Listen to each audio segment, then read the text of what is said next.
마가복음 11장 15절로 18절 말씀입니다.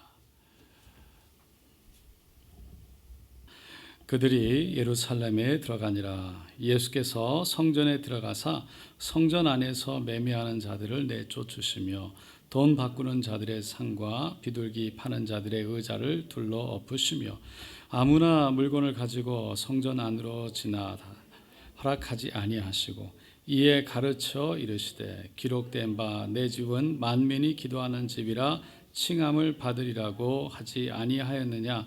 너희는 강도의 소굴을 만들었도다 하시매 대제사장들과 서기관들이 듣고 예수를 어떻게 죽일까 하고 꾀하니 이는 무리가 다 그의 교훈을 놀랍게 여김으로 그를 두려워하밀러라. 아멘.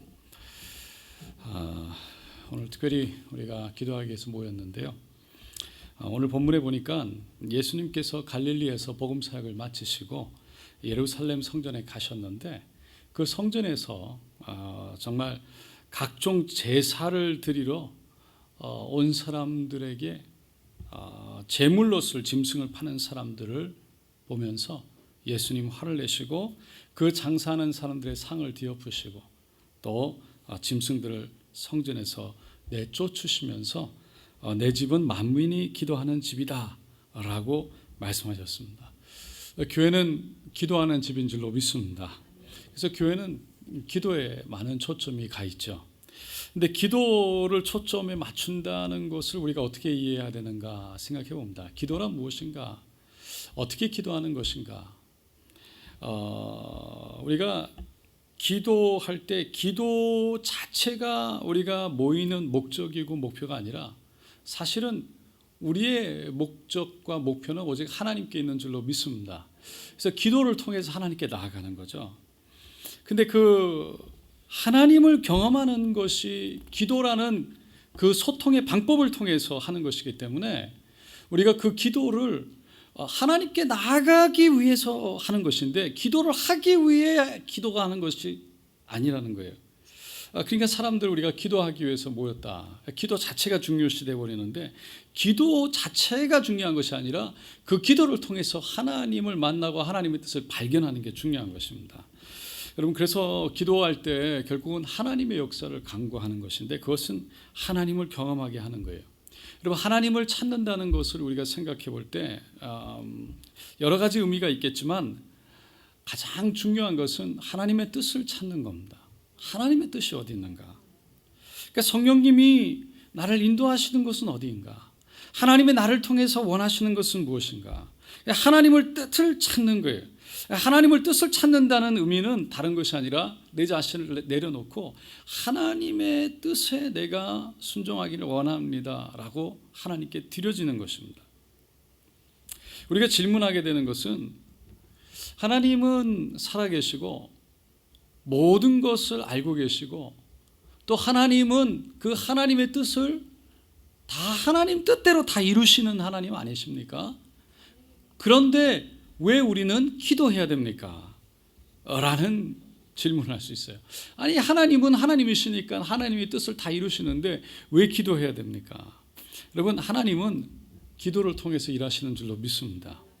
근데 우리가 목사님들이 기도에 대해서 얘기를 할 때 두 가지로 얘기합니다. 첫째는 자신의 뜻을 내려놓고 하나님의 뜻을 간구하는 기도에서 얘기를 합니다. 그러니까 뭘 달라는 기도가 아니라 하나님의 뜻을 구해라. 근데 두 번째 기도에 대해서 얘기하는 것은 구해야 된다, 달라고 해야 된다라는 거예요. 구하라 그리하면 주실 것이요, 찾으라 그러면 찾을 것이고, 두드리라 그러면 열린다라고 말씀하셨어요. 예수님이 말씀하신 겁니다. 모세가 시내산에서 내려왔을 때 황금 송아지를 만들고 밑에서 춤을 추고 노래하고 있던 사람들을 바라보면서 하나님의 노하심을 보았습니다. 하나님께서 저들을 멸하시고 모세를 통해 새로운 민족을 이루겠다고 하셨을 때 모세는 자신의 생명을 걸고 하나님께 기도했죠. 그리고는 하나님의 마음을 돌려놓았습니다. 하나님의 마음을 움직였습니다. 여러분, 이 두 가지 다 기도예요. 이 두 가지 다 중요한 것입니다. 근데 이게 어떻게 보면 하나님 앞에 하나님의 뜻을 구하는 것과 그리고 하나님의 뜻이 아닌 내가 원하는 것을 하나님 앞에 구하는 것처럼 보여서 내가 구하는 것으로 생각되어지는데 이게 다르다고 생각되어지는데요. 사실은 같은 거예요. 왜냐하면 이 두 가지 다 기도의 초점은 사실은 나에게 있는 것이 아니라 하나님의 나라에 있기 때문입니다. 그러니까 둘 다 하나님께 초점 맞춰져 있어요. 하나님께서 원하시는 것이 무엇인가. 두 번째로 내가 무엇을 달라고 하는 것도 내가 내 뜻이 아니, 사실은 하나님의 뜻 안에서 그것이 이루어지게 달라고 간구하는 것이죠. 그래서 우리가 하나님께 초점이 되어 있다. 그 기도를 하나님은 응답하신다는 겁니다. 여러분, 기도가 무엇이냐고 묻는다면 하나님께 간구하는 것이다라고 우리는 쉽게 얘기할 수 있습니다. 간구하는 것은 뭡니까? 달라고 하는 것이죠. 달라고 구하는 것이 기도다. 그런데 기도하고자 할 때 달라고 구하는 것에만 초점을 맞출 것이 아니라 우리가 무엇 때문에 달라고 하는지를 잘 생각해 봐야 됩니다. 무엇 때문에 우리는 그것을 달라고 하는가? 무엇 때문에 이것이 필요하다고 말하는가? 여러분, 물론 우리 자신을 위해서 기도할 수 있습니다. 그것이 잘못된 기도는 아닙니다. 반드시 기도해야 됩니다. 내가 나를 위해서, 또 건강을 위해서, 하나님의 은혜를 위해서 우리가 구하는 것 필요합니다. 그런데 그 모든 것들이 합력하여서 결국 무엇을 이루는지요?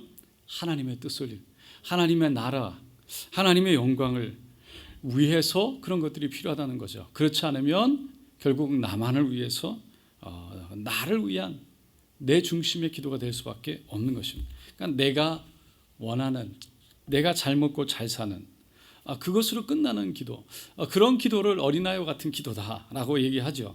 모세의 기도는 자기를 위한 기도가 아니었고 하나님의 뜻을 구하면서 결국은 이스라엘 백성, 하나님이 선택한 백성들을 위한 기도였습니다.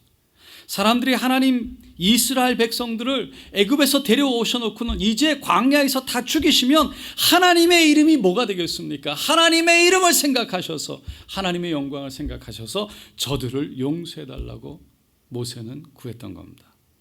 사도 바울이 그래서 야고보서 4장 2절 3절에 보니까 기도에 대해서 너희가 얻지 못함은 구하지 아니하기 때문이요, 구해야 된다는 거예요. 그리고 구하여도 받지 못함은 정욕으로 쓰려고 잘못 구하기 때문이라고 말씀하고 있는 겁니다. 오드리 헵번 그러면 우리는 잘 알죠. 미의 상징, 영원한 미, 상징으로 많은 사람들 기억 속에 남아 있습니다. 그녀가 살아있을 때 유니세프라는 그 NGO 단체를 위해서 한동안 봉사한 적이 있습니다. 유니세프 그러면 여러분 기억나실 거예요. 비행기 타면 비행기에서 헤드폰하고 같이 껴서 봉투 주잖아요. 거기에 동전이 있으면 집어넣으세요. 그러고 주는데 그게 유니세프예요. 유니세프가 그녀를 원해서 이 오드리 헵번을 홍보대로 세운 것이 아니라 오드리 헵번이 원해서 유니세프를 찾아갔답니다. 그리고 홍보대사로 유니세프에 취임하게 되면서 그 이런 말을 합니다. 제 자신이 이 첫 세계대전 직후에 유니세프로부터 식량과 의약품을 지원받았기 때문에 유니세프가 얼마나 중요한 일을 하는가를 증언할 수 있습니다. 유니세프에 대한 감사와 신뢰의 마음은 평생 변하지 않았습니다. 앞으로도 그럴 겁니다 라고 고백합니다. 60세를 바라보는 나이에 유니세프가 원하는 곳은 어디든지 달려갔습니다. 보수는 1년에 $1뿐이었습니다. 교통비, 숙박비를 제외하고는 전혀 사례가 없었습니다. 그러면서 정말 유니세프가 원하는 데는 그냥 어디든지 마다 않고 달려갔어요. 세상 사람들은 이제 오드리 헵번이 인기가 떨어져서 세상에서 인기 얻으려고 진짜 별의별 일을 다 하는구나, 저러다 말겠지, 아직도 자기가 앵공주인 줄 아나 봐, 이런 곱지 않은 눈으로 손가락질을 하면서 정말 아니 꼽게 생각했어요. 그런데 이 오드리 헵번은 그 발걸음을 멈추지 않았습니다. 끊임없이 다녔습니다. 굶주림과 병으로 죽어가는 그 어린 아이들의 슬픈 현실을 있는 그대로 세상에 알렸어요. 정말 죽음, 아픔, 좌절, 절망을 경험하고 있는 그 아이들을 바라보면서 오드리 헵번은 자신의 옛 모습을 보는 것 같았고 정말 차마 그것을 외면할 수가 없었어요. 그녀의 발길은 아프리카 전 지역을 돌아다니게 되고, 그리고 방글라데시, 그리고 남미의 엘살바도르, 아주 50여 곳이 넘는 수많은 곳을 다니면서 곳곳에 그 아픔과 어려움들을 사진으로 영상으로 세상에 알렸습니다. 처음에는 그렇게 안 입고 생각했던 세상들도 언론들도 하나 둘 돌아서기 시작했어요. 병에 걸린 아이들이 정말 있는데 스스럼 없이 달려가서 그 아이들을 끌어안았습니다. 정말 쉽게 그 아이들을 만질 수 없는데 오드리 헵번은 찾아가서 그 아이들의 눈물을 닦아줬어요. 그러면서 수많은 사람들의 마음을 움직입니다. 1992년에 소말리아를 가게 됐습니다. 오래전 일이죠. 마을 공터에 있는 한 구석에 그 쌓여있는 봉지들이 있는 거예요. 그냥 오드리 헵번이 저걸 쳐다보면서 미소를 짓고 그냥 뭔지 몰라서 저게 뭔가요? 하고 물었습니다. 그런데 그것이 조그만 아이들의 시체였어요. 아이들의 시체가 봉지에 쌓여서 죽어있는 아이들을 어떻게 할 수가 없어서 거기에 쌓아놓은 거였어요. 그때부터 충격을 받고 두 손으로 얼굴을 감싸고 하염없이 눈물을 흘립니다. 그리고는 소말리아를 위해서 그때 전장에 있었던 그 많은 사람들을, 죽어간 사람들을 바라보면서 구호의 손길을 외쳤다고 합니다. 그런데 소말리아를 방문하기 전에 오드리 헵번의 건강이 좋지 않았어요. 그래서 정말 소말리아를 가야 되는가 말아야 되는가 고민을 했습니다. 너무 몸이 안 좋고 그리고 아랫배에 진통이 심해서 진통이 심할 때마다 진통제를 맞아가면서 그 일정을 마쳤는데 결국 11월 달에 대장암 선고를 받게 됩니다. 말기였습니다. 살 수 있는 시간은 3개월밖에 없었습니다. 3개월이라 고향에서 가족들과 함께 보낼 시간은 충분하군요. 그리고는 떠나게 됩니다. 오드리 헵번의 암 소식이 알려졌을 때 누군가가 그녀에게 질문을 했어요. 왜 당신은 자신을 희생하면서까지 그 아이들을 돕습니까? 그때 오드리 헵번이 이렇게 얘기했답니다. 이것은 희생이 아닙니다. 희생은 자신이 원하지 않는 것을 위해 자신이 원하는 것을 포기하는 것을 의미하기 때문입니다. 이것은 희생이 아닙니다. 오히려 내가 받은 선물입니다. 오드리 헵번은 은퇴 후에 오랫동안 살던 스위스 집으로 돌아와서 가족들과 마지막 생을 보내는데 그해 크리스마스 날 가족들을 불러 모아놓고 자기가 좋아했던 시를 아들에게 또 가족들에게 유언처럼 읊었다고 합니다. 아름다운 입술을 가지고 싶으면 친절한 말을 하라. 사랑스러운 눈을 갖고 싶으면 사람들에게서 좋은 점을 봐라. 날씬한 몸매를 갖고 싶으면 너의 음식을 배고픈 사람과 나누어라. 아름다운 머리카락을 갖고 싶으면 하루에 한 번 어린아이가 손가락으로 너의 머리를 쓰다듬게 하라. 아름다운 자세를 갖고 싶으면 결코 너 혼자 걷고 있지 않음을 명심하라. 사람들은 상처로부터 복구되어야 하며 낡은 것으로부터 새로워져야 하고 병으로부터 회복되어야 하고 무지함으로부터 교화되어야 하며 고통으로부터 구원받고 또 구원받아야 한다. 결코 누구도 버려서는 안 된다. 기억하라. 만일 도움의 손이 필요하다면 너의 팔끝에 있는 손을 이용하면 된다. 내가 더 나이가 들어 손이 두 개라는 걸 발견하게 된다. 한 손은 너 자신을 돕는 손이고 다른 한 손은 다른 사람을 돕는 손이다. 그리고는 1993년 1월 20일 오드리 헵번은 63세의 나이로 눈을 감게 됩니다. 저는 이거를 이렇게 쭉 읽으면서 자신이 소말리아에 가서 그들을 돌보고 세상에 필요한 일들을 호소하고 그 많은 일들이 정말 그녀에게 필요한 행동이었을까? 자신에게 필요한 것이었을까?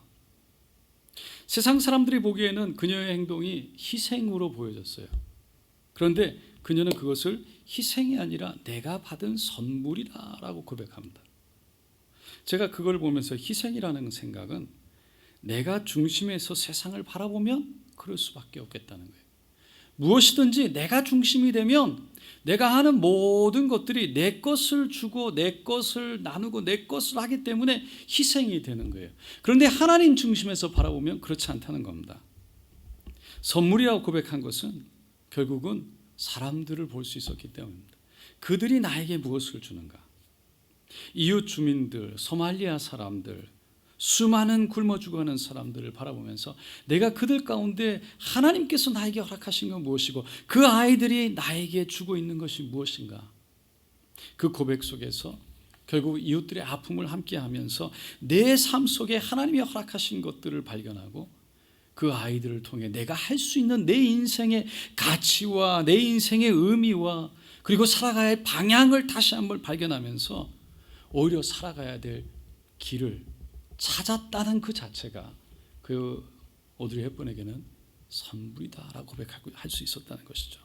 결국은 나의 관점에서 나의 중심에서 내려놓고 세상을 하나님 중심에서 하나님이 사람들을 바라보는 중심에서 바라볼 때 우리는 하나님의 뜻을 찾을 수 있고 그 하나님의 뜻을 찾을 때 우리는 기도를 통해 하나님과 동행할 수 있는 줄로 믿습니다. 그것이 하나님의 나라를 세우는 거예요. 그럴 때 우리의 기도가 의미가 있어지는 것이고요. 내 시간이 희생이 아니고 내 시간이 아까운 것이 아니라 그들을 위해서 드려진 의미 있는 가치 있는 내 삶 속에 하나님을 위해서 내어놓은 선물로 하나님께 올려드릴 수 있는 그런 감사가 될 수 있는 거죠. 그런 기도를 하나님이 받으신다는 거예요. 그런 기도가 하나님의 마음을 움직인다는 거예요. 그런 기도가 결국은 기적을 체험하게 한다는 것입니다. 여러분, 오늘 길게 설교하지 않습니다. 특별히 우리가 금요일 날 모여서 기도하는데 하나님 앞에 많은 것을 기도합니다. 우리의 삶을 놓고 기도합니다. 지난주도 우리가 함께 했지만 이번 주도 얘기하겠지만 우리의 인생이 하나님의 나라 하나님의 영광을 위해 살도록 우리가 만들어졌다. 부름받았다. 그것이 우리 인간의 모습이다. 본연의 자세다. 그래서 무엇을 하든지 결국은 하나님의 영광을 위해서 우리가 살아야 되는데 우리의 삶의 건강, 우리의 삶의 필요, 이 모든 것들이 다 하나님의 영광을 위해서 쓰임받고자 하는 마음으로 주님 앞에 기도할 때 하나님은 우리의 필요를 아시고 응답하여 주실 줄로 믿습니다. 그것을 통해 하나님의 나라가 이 땅에 세워질 뿐만 아니라 우리의 기도의 시간, 우리의 부름의 목적 하나님께서 우리의 삶 속에 깨닫게 하시고 다시 한번 그 삶의 의미를 또 깨닫게 하실 줄로 믿습니다. 우리가 함께 오늘 이 시간 우리가 그거 생각하면서 우리 기도하는 시간 되시기를 축원드립니다.